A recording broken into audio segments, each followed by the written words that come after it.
Over the last 2 years, the LGBT Fallen Heroes Fund was very fortunate to be selected as a charity that another international organization chose to raise money for. Our mission touched many of their members, but probably not as much as it touched the two that are here today. Not only will you hear about this amazing organization, but we will also be honoring the founder, Staff Sergeant Jose Sarria.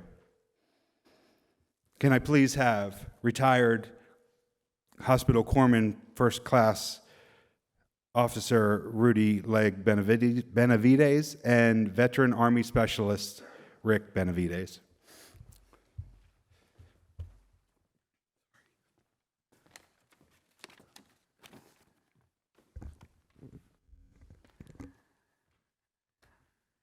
I'd like to thank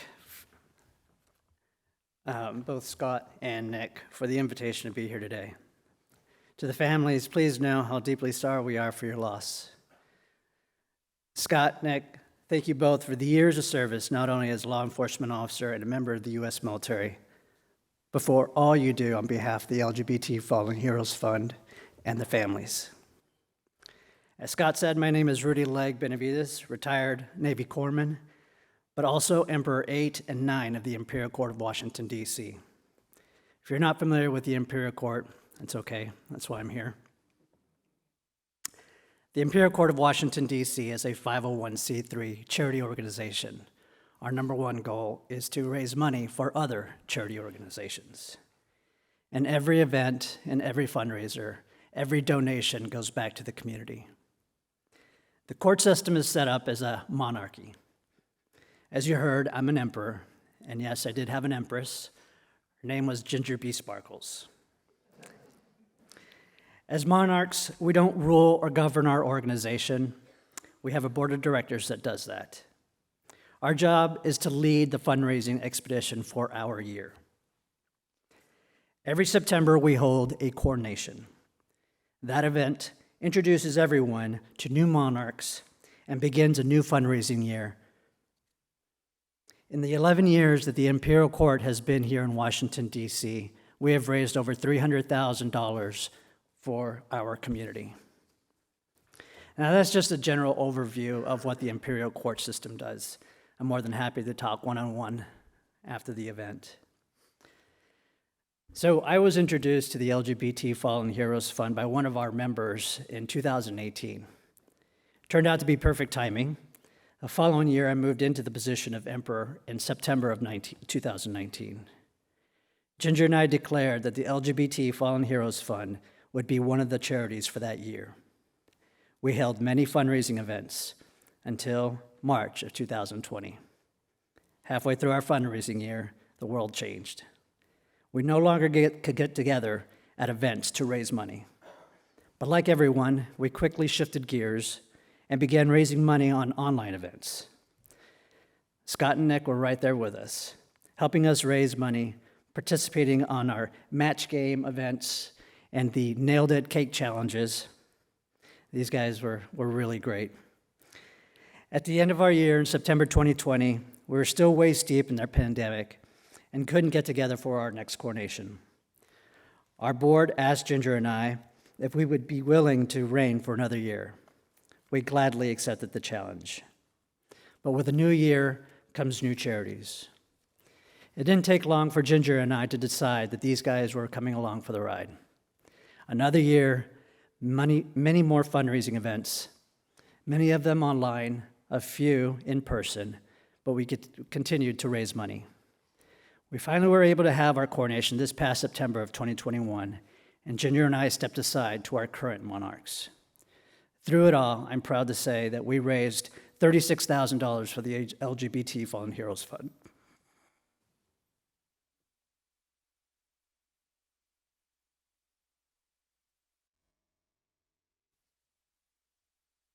Sorry. I can't think of a better organization. We really love you guys. So on behalf of the Imperial Court of Washington, D.C., I offer the families, friends, and fellow heroes of those we've lost our prayers and deepest thanks. We're grateful for their service. Bless the fallen, comfort the mourning, and protect our heroes. Thank you.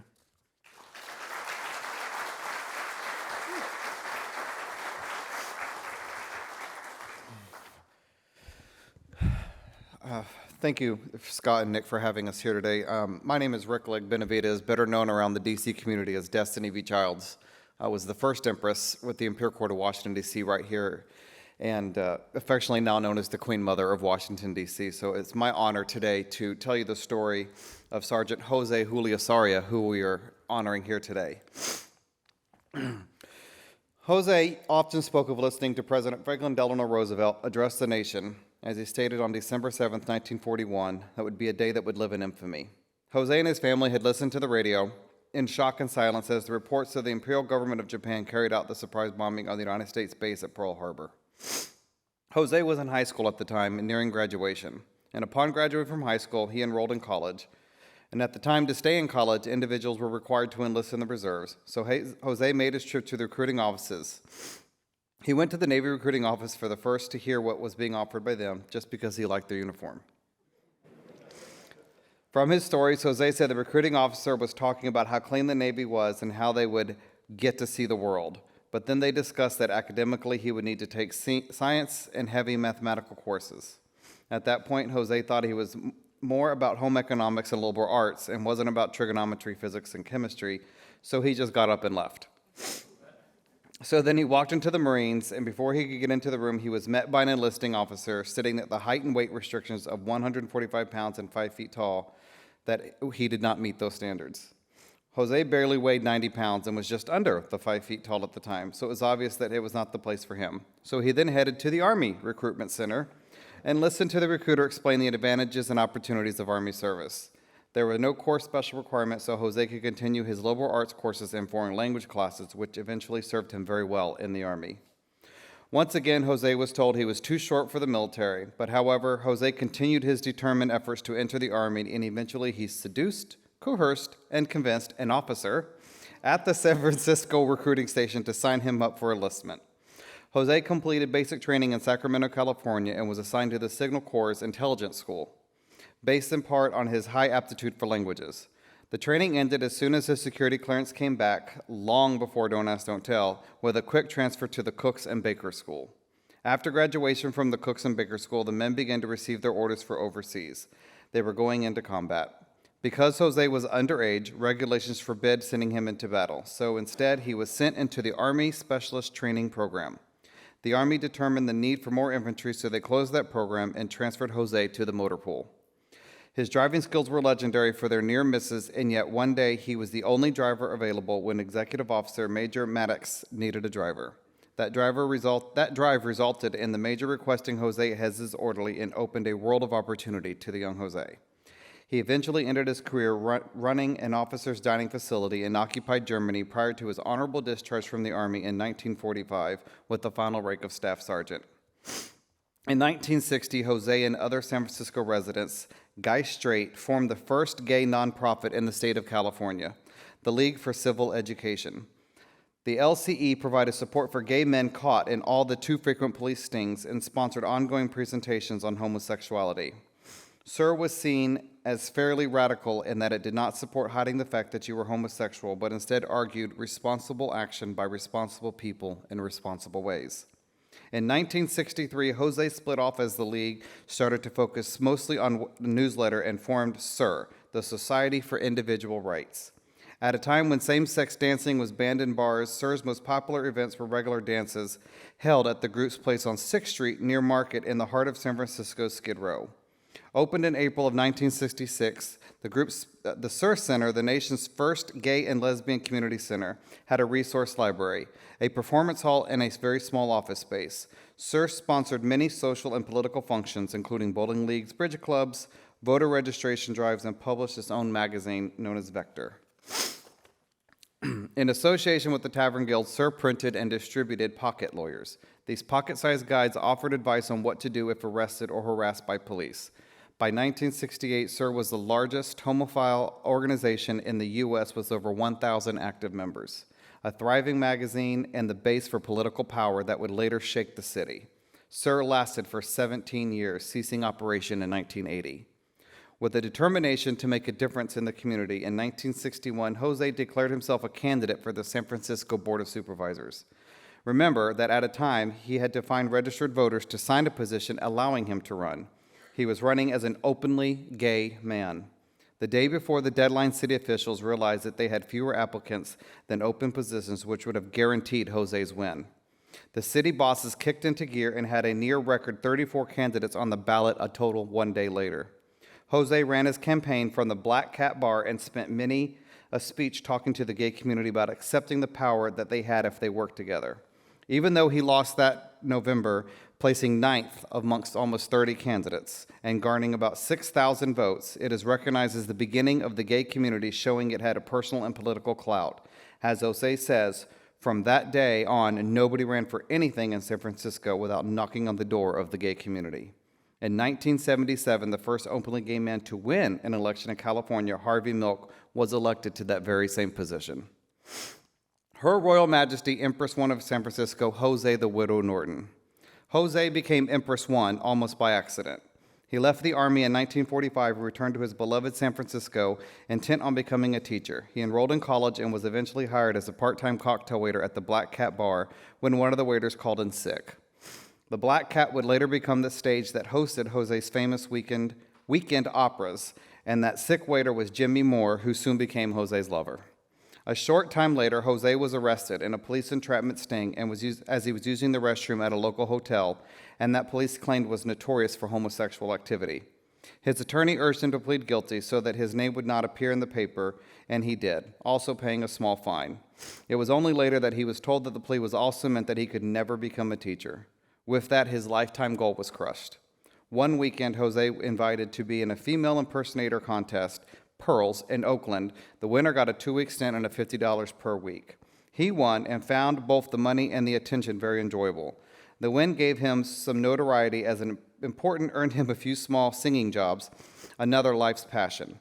That singing came in handy a few months later when working at the Black Cat. He was recognized the tune playing by the pianist as part of the opera Carmen and started singing along. Jose was an instant hit, and as the popularity and those tips grew, Jose and the pianist decided to play the music and do even special shows that featured the music. The Nightingale of Montgomery Street was born. Soon, he abbreviated operas 45 minutes at a time instead of 3. Several characters were running 2 shows every weekend to packed houses, drawing more businesses and tips. In 1949, the police were attempting to shut down a bar that attracted gay patrons, including the Black Cat.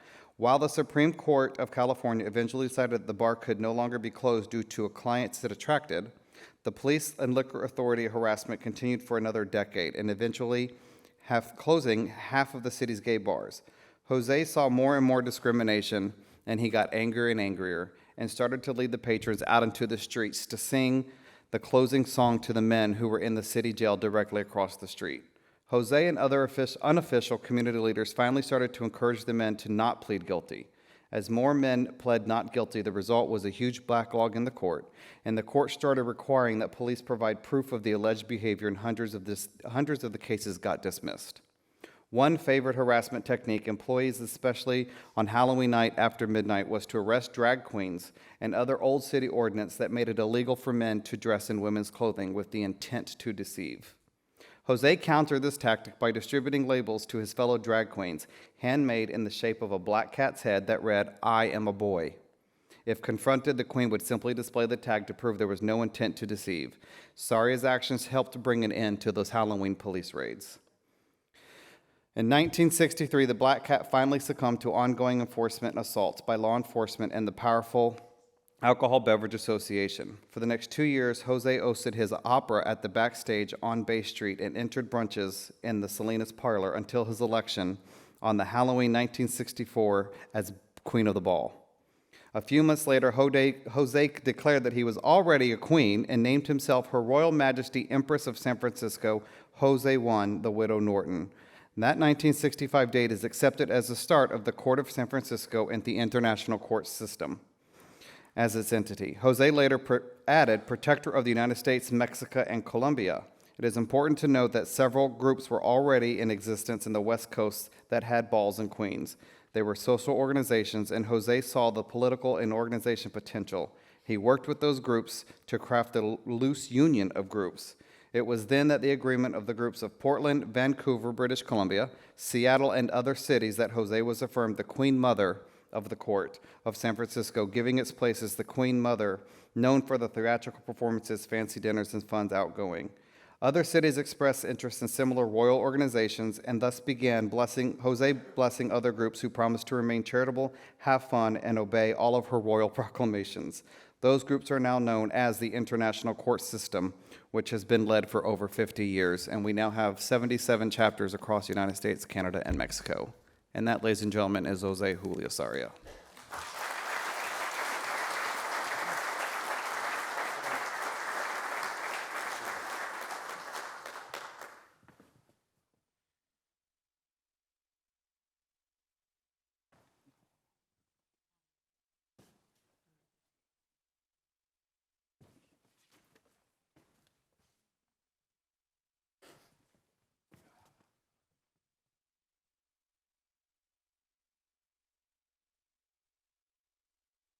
Thank you, Rick and Rudy, and thank you to the Imperial Court of Washington, D.C.